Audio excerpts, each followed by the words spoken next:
Have you ever questioned the logic behind backshifting time expressions in reported speech? In this video, I reveal why the next day can actually be the correct and logical backshift of yesterday in certain contexts. Traditional grammar rules often oversimplify time shifts, but also use practical examples that proves why accuracy matters when reporting someone's words. Was Cillian to tell us what you thought you knew about backshifting in reported speech? The logical backshift of yesterday in reported speech. The next day or the day after can be the correct and logical backshift of yesterday. You may think it's impossible, but the next day can actually be the correct and logical backshift of yesterday. I know this might sound misleading or even wrong, but stick with me until the end of this video, and you'll see why it's true. The way backshifting is traditionally taught in reported speech, whether by teachers, textbooks, or even native English YouTubers, is often illogical.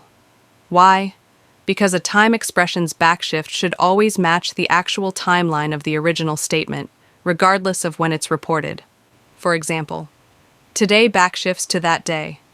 Tomorrow backshifts to the next day, which is incorrect in some contexts. Yesterday traditionally backshifts to the day before. However, the next day means the day after a specific reference point. And for reported speech to be truly accurate, the backshift should reflect the exact time frame the speaker originally meant. Let's break it down with an example. Example scenario. Imagine it's Monday, and you ask your friend Jack when he returned from his holiday. He says, "I came back from my holiday yesterday." Monday is the day of your conversation. Yesterday refers to Sunday, the actual day Jack returned. Now suppose a few days later, on Friday, another friend asks you, "Did Jack return from his holiday on Saturday?" If you use reported speech, you should say, "No, actually, he said that he had come back from his holiday the next day." Here's why. Your friend is asking whether Jack returned on Saturday. Jack originally said, "Yesterday? Sunday?" when you spoke to him on Monday. Since Sunday is the next day after Saturday, it makes perfect sense to backshift yesterday to the next day in this context. This proves that the next day or the day after can logically be the correct backshift of yesterday in certain situations. If someone doesn't believe this, feel free to share this video with them.